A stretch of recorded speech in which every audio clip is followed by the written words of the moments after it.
Nous donnerons la priorité à l'enseignement des savoirs fondamentaux et à l'ouverture culturelle sur l'ensemble du monde, avec le retour à l'école républicaine, la maîtrise pour tous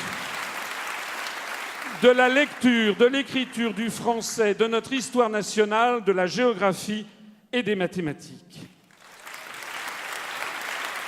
Nous procéderons aussi, non seulement à l'école, mais dans les grands médias, surtout avec TF1 renationalisé.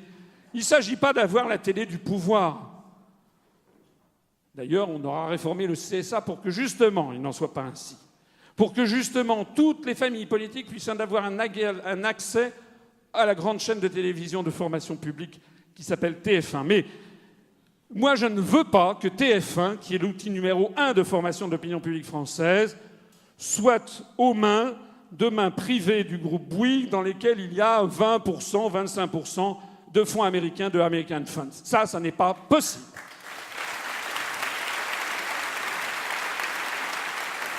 Nous procéderons donc, de même que j'essaie depuis 10 ans de hausser le niveau de la politique française avec des conférences et des débats qui me valent maintenant un certain succès, de la même façon, nous essaierons de hausser le niveau de conscience de nos compatriotes par une télévision qui essaiera de retrouver son rôle, non pas d'abrutissement, mais d'élévation de l'esprit. Ça veut dire notamment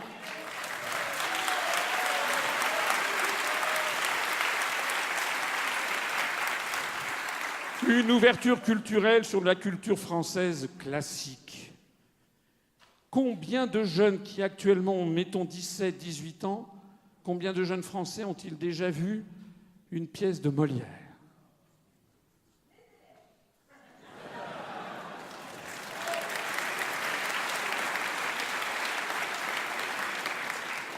Il y a des enseignants extrêmement dévoués qui font leur métier avec passion, c'est vrai. Mais je parle de l'élève qui est un petit peu en échec scolaire, qui traîne un peu dans les cages d'escalier. Qu'est-ce qu'il trouve chez lui comme nourriture intellectuelle? A-t-il vu déjà une pièce de Feydeau? Oh, je ne dis pas tous les jours, hein. On en est loin. C'est même pas une fois tous les 10 ans. De la même façon, d'ailleurs, qu'il faut aussi connaître notre patrimoine cinématographique. Combien voit-on encore de films français des années 20, des années 30, des années 40, des années 50? Maintenant, c'est un océan de production hollywoodienne. Eh bien, ça n'est pas possible non plus, parce que ça s'appelle le viol d'un peuple, le viol de son imaginaire collectif.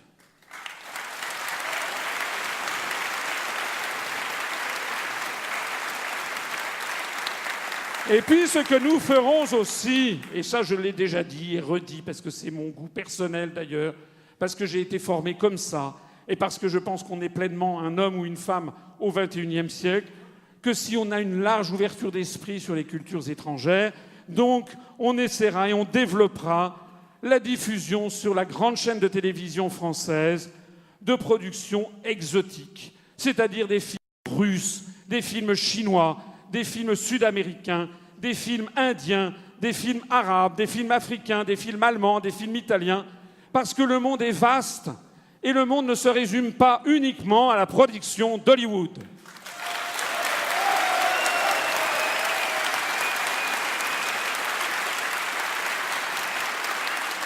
Ce sera d'ailleurs conforme à la volonté, au génie français de l'universel, je le disais tout à l'heure.